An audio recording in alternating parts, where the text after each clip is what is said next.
अभी कांग्रेस का डेलीगेशन कुछ देर पहले यहाँ पर पहुंचा था। आपको बड़ी खबर बताया कि कांग्रेस का डेलीगेशन, क्योंकि यहाँ पर अब राजनीतिक पार्टियों का भी मजमा लगना शुरू हो गया है। राजनीतिक पार्टियां भी अब इस पूरी कार्रवाई को लेकर, यहाँ पर जिस तरीके के दंगे हुए, इसके अलावा जो बुलडोजर को लेकर कार्रवाई हुई, अब उस पर अपनी राजनीतिक रोटियां सेकने के लिए पहुंच गए हैं। कांग्रेस का एक डेलीगेशन यहाँ पर पहुंचा। अजय माकन, अनिल चौधरी, इमरान प्रतापगढ़ी, इसके अलावा हारून यूसुफ, उनका डेलीगेशन यहाँ पर कुछ देर पहले पहुंचा और कांग्रेस अपनी सियासी जमीन को इसी जहांगीरपुरी से दिल्ली में दोबारा तैयार करने की कोशिश कर रही है। डेलीगेशन यहां पर पहुंचा कुशल चौक तक। कुशल चौक पर मीडिया से बातचीत की, पुलिस से बातचीत की, लेकिन पुलिस ने उस डेलीगेशन को आगे बढ़ने नहीं दिया। जैसे ही कांग्रेस का डेलीगेशन यहां पर पहुंचा, हर जगह पर इस चौराहे के आसपास चारों तरफ फोर्स को और ज्यादा एक्टिव कर दिया गया। पैरामिलिट्री फोर्सेस की तैनाती और ज्यादा बढ़ा दी गई और पुलिस फोर्स बाकायदा जब यहां पर खड़ी रही तो किसी को आगे नहीं जाने दिया गया। और लगातार ये कहा जा रहा था कांग्रेस डेलीगेशन की तरफ से कि वो यहाँ पर लोगों से मिलने के लिए आए हैं। तो बड़ी ब्रेकिंग यहाँ से जहांगीरपुरी से सीधा आपको बता रहे हैं कि दिल्ली के जहांगीरपुरी में कांग्रेस नेताओं का मजमा लगना शुरू हो गया है। कांग्रेस का एक डेलीगेशन यहाँ पर पहुंचा। हारून यूसुफ, इमरान प्रतापगढ़ी, अजय माकन और अनिल चौधरी यहाँ पर पहुंचे और कहा कि वो यहाँ पर जिन लोगों के घरों पर, दुकानों पर ये कार्रवाई हुई है, उनसे मिलने के लिए आए हैं और उसके बाद उसकी रिपोर्ट बनाकर सोनिया गांधी को सौंपेंगे। लेकिन यहाँ माहौल खराब ना हो, कोई राजनेता यहाँ पर आकर किसी भी तरीके की राजनीति ना कर पाए, इसके लिए कांग्रेस यहाँ, पुलिस ने यहाँ पर सख्त बंदोबस्त किए हैं।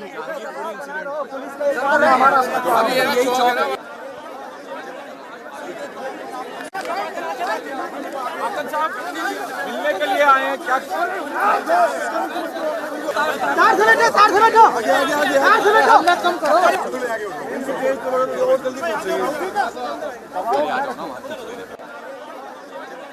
ठीक है, तो कांग्रेस के डेलीगेशन में हारून यूसुफ भी शामिल थे। हारून यूसुफ ने इंडिया टीवी से बातचीत की। आपको सुनाते हैं कि हारून यूसुफ ने अपनी बातचीत में क्या कहा।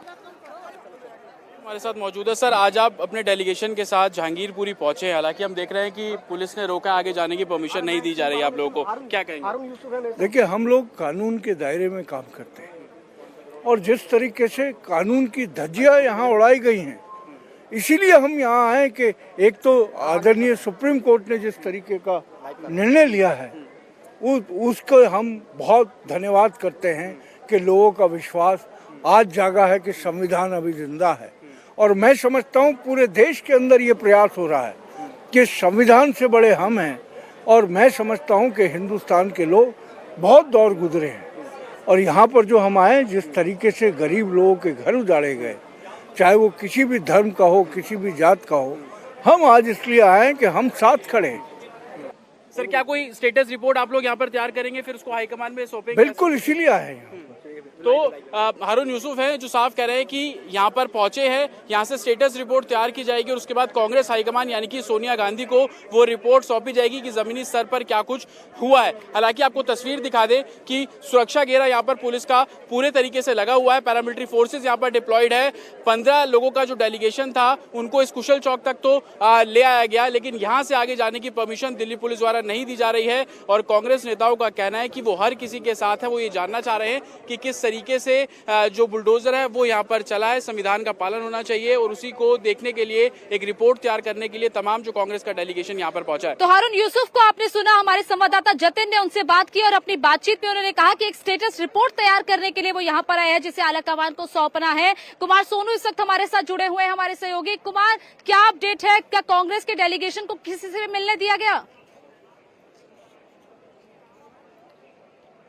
देखिए गोनिका, तमाम लोग कांग्रेस के, जो दिल्ली कांग्रेस के खासतौर पर लीडर थे, वो यहाँ पहुंचे थे और उन लोगों से मिलना चाहते थे जिनके घरों के आगे के हिस्से को डेमोलिश किया गया था। लेकिन दिल्ली पुलिस की तरफ से ये साफ कर दिया गया कि कोई भी व्यक्ति वहां नहीं जा सकता, इवन मीडिया तक को जाने की इजाजत नहीं है। लॉ एंड ऑर्डर को ध्यान में रखते हुए दिल्ली पुलिस के आला अधिकारियों की तरफ से ये साफ कर दिया गया कि किसी भी पार्टी के नेता को अंदर जाकर किसी से भी मिलने की इजाजत नहीं है, क्योंकि इससे लॉ एंड ऑर्डर की स्थिति बिगड़ सकती है। तो लिहाजा यहाँ पर अजय माकन, इमरान प्रतापगढ़ी, हारून यूसुफ, देवेंद्र यादव, इसके अलावा राजेश लिलोटिया और जो दिल्ली प्रदेश कांग्रेस के अध्यक्ष अनिल चौधरी, वो यहाँ पर पहुंचे थे तमाम बाकी नेताओं के साथ, लेकिन उन्हें वापस भेज दिया गया है। तो फिलहाल कांग्रेस का कोई भी नेता जो है किसी भी शख्स से, यहाँ के रहने वाले लोगों से मुलाकात नहीं कर पाया। हालांकि उनकी तरफ से ये जरूर कहना था कि यहाँ पर वो इसलिए आए हैं ताकि वो ग्राउंड रिपोर्ट को तैयार करके कांग्रेस अध्यक्ष सोनिया गांधी तक जो है उस पूरी बात को, पूरी हकीकत को रख सके, लेकिन फिलहाल किसी को मिलने नहीं दिया गया। लॉ एंड ऑर्डर का हवाला दिया गया। गोनिका,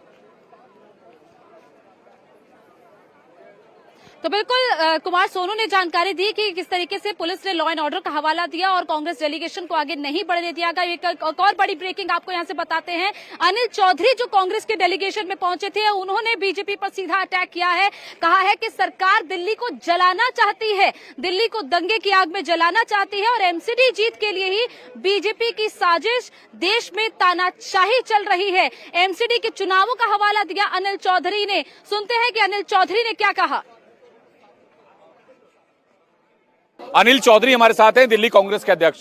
चौधरी साहब, जो जहांगीरपुरी में हुआ सबने देखा, कल बुलडोजर भी चल गया, कांग्रेस का पूरी तरह से तानाशाही चल रही है इस देश के अंदर। आज जो कानून में जो सुप्रीम कोर्ट ने आज जिस तरह से आदेश दिया, तय हो गया है कि सरकारें इस देश को, दिल्ली को जलाना चाहती है, सद्भाव को बिगाड़ना चाहती है। और मैं कहना चाहता हूं, शायद मुझे लगता है गृह मंत्री जी और भाजपा की जो एमसीडी की हाथ है उसमें उसको जीत में बदलने की एक साजिश है, जिसका पर्दा। एक और बात, एमसीडी ने कहा कि नोटिस देने की जरूरत नहीं होती क्योंकि जो लैंड है वो कॉर्पोरेशन। सर देखिए, डीएमसी एक्ट के अनुसार देखिए प्रोविजन है, झुग्गी झोपड़ी वालों के लिए भी है, और जो रेहड़ी पटरी पे जो लोग बैठे हैं, अवैध कब्जा नहीं कहूंगा मैं, हॉकर जो बैठे हैं, जो रेहड़ी लगा के बैठे हैं, उनमें भी स्पेशल प्रोविजन है 2007 जो समय पे स्क्रैप ड्रिलरों ने कब्जा किया हुआ था आधी सड़क। वही आपको बता रहा हूं, कभी भी इस तरह की कार्रवाई की जाती है तो उसको पहले नोटिस दिया जाता है, और आप फोर्स लेके आते हैं तो नोटिस देना आवश्यक होता है। आपने कानून का उल्लंघन किया है। दूसरा सबसे बड़ा प्रश्न मैं आपके श्रोताओं के माध्यम से पूछना चाहता हूं सरकार से, जहां हजारों सैनिक बैठे हैं, तनावपूर्ण स्थिति है, वहां बुलडोजर पहले भेजना जरूरी है या 3000 मसले पहले से पेंडिंग है, वहां बुलडोजर भेजना जरूरी है? यहाँ गंदगी के ढेर लगे हैं, पहाड़ जल रहे हैं, वहां पे बुलडोजर नहीं भेजते हैं। आप वहां बुलडोजर नहीं भेजते जहां इनके माफिया अपने काउंसलर बैठे हुए। आदेश गुप्ता के आदेश सर पर ही हो गया। सुप्रीम कोर्ट का आदेश दोबारा जब फटकार लगती है, जब कमिश्नर की नींद टूटती है, ये क्या दर्शाता है? पूरी तरह से तानाशाही।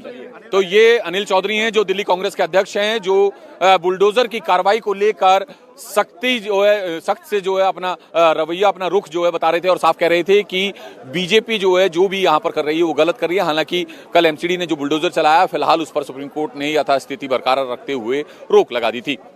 तो अनिल चौधरी को आपने सुना, जो कांग्रेस के डेलीगेशन में पहुंचे थे और सीधे सीधे बीजेपी पर अटैक कर रहे हैं। अब कांग्रेस के डेलीगेशन को यहां से भेज दिया गया है, किसी को भी किसी भी व्यक्ति से, यानी कि यहां के स्थानीय लोगों से मिलने नहीं दिया गया। अब आपको यहां की तस्वीर दिखाते हैं कि किस तरीके से पुलिस एक बार फिर से एक्टिव हो गई है, क्योंकि लगातार कोई ना कोई राजनीतिक दल यहां पर आने की कोशिश कर रहा है। कल असदुद्दीन ओवैसी यहां पर पहुंचे थे, हालांकि वो चुपचाप से पीछे के रास्ते से मस्जिद तक भी पहुंचे, यहाँ के लोगों से भी उन्होंने मुलाकात की। यहाँ तक ये बताया जा रहा है कि पुलिस को तक कानो कान खबर नहीं थी यहाँ पर, इसीलिए पुलिस को बार बार यहाँ पर एक्टिव किया जा रहा है। पुलिसकर्मी जब इधर उधर तितर-बितर हो जाते हैं, उसके बाद उन्हें फिर से यहाँ पर लगाया जाता है, ताकि अगर कोई भी यहाँ पर माहौल को खराब करने की कोशिश करे तो उस शख्स को यहाँ से भेजा जा सके, और अगर जरूरत पड़े तो पुलिस उस शख्स को डिटेन भी करेगी। और हर तरफ की तस्वीर आपको दिखाते हैं कि जिस जिस जगह पर, यानी कि सबसे ज्यादा पहरेदारी है वो उस जगह पर है जहां पर डिमोलिशन की जो कार्रवाई है वो सबसे ज्यादा हुई है। इस पूरी रोड पर, कुशल सिनेमा का ये रोड है, मस्जिद के पास का रोड है,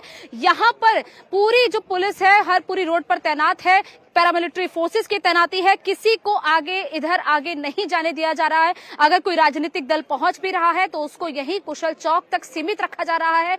पुलिस के आला अधिकारी उनसे बात कर रहे हैं और उसके बाद समझाकर उन्हें यहां से आगे भेजा जाता है। तो ये तस्वीर दिल्ली के जहांगीरपुरी की, जहां पर चारों तरफ इस कुशल चौक के आसपास पुलिस की, पैरामिलिट्री फोर्सेस की तैनाती है। कोई भी राजनीतिक दल यहां पर आकर अपनी राजनीति करने के चक्कर में लोगों को भड़का ना पाए, दंगे की आग को दोबारा से यहाँ पर ना सुलगा पाए, इसीलिए पुलिस एहतियात के तौर पर लोगों को आगे जाने नहीं दे रही है। अब आपको एक और बड़ी ब्रेकिंग न्यूज बताते हैं। दिल्ली दंगे पर एक बड़ा खुलासा हुआ है। शोभा यात्रा पर जो पथराव हुआ था उसमें कई हार्डकोर गैंगस्टर्स का रोल सामने आया है।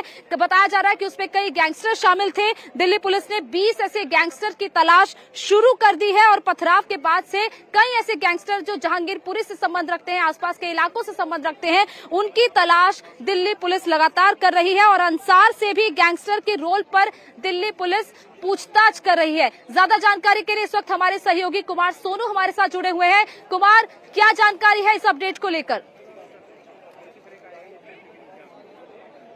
देखिए, अंसार जो कि इस पूरी हिंसा का मुख्य अभियुक्त तो दिल्ली पुलिस ने बनाया है। हम आपको बता दें कि अब दिल्ली पुलिस कड़ी से कड़ी जोड़ते हुए जो है 9 हार्डकोर क्रिमिनल जो हैं उनकी जांच कर रही है, क्योंकि कई जो गिरफ्तार किए गए हैं आरोपी उनको भी आमने सामने बिठा के पूछताछ की गई है। और ये दिल्ली पुलिस मान के चल रही है कि हिंसा वाले दिन जो है कई हार्डकोर क्रिमिनल जो है उस दौरान यहाँ मौजूद थे। उनकी क्या भूमिका थी, क्या हथियार सप्लाई करने में या फिर किसी और तरीके से उन्होंने जो है दंगे भड़काने में मदद की, तो इन तमाम एंगल्स को लेकर फिलहाल पूछताछ कर रही है। हालांकि जो डंप डेटा है मोबाइल टावर्स का जो इलाके में लगे हुए थे, फिलहाल आपको दिखाऊं कि एक मोबाइल टावर तो बिल्कुल हिंसा वाली जगह पर ही एक घर की छत पर लगा हुआ है। तो ये तमाम जो टावर हैं इनके डंप डेटा इकट्ठे किए जा रहे हैं, ताकि किसी भी तरीके से अगर किसी भी शख्स ने उस दौरान अगर व्हाट्सएप कॉल की हो या फिर टेलीग्राम कॉल की हो या फिर कोई दूसरे इंटरनेट के जरिए कॉल की हो तो उसकी भी डिटेल निकाली जा सके। हमने देखा था दिल्ली के जो दंगे हुए थे साल 2020 में, उस दौरान भी व्हाट्सएप कॉल किए गए थे, व्हाट्सएप ग्रुप बनाए गए थे। तो इन तमाम एंगल्स को लेकर दिल्ली पुलिस की क्राइम ब्रांच अब जांच कर रही है, ताकि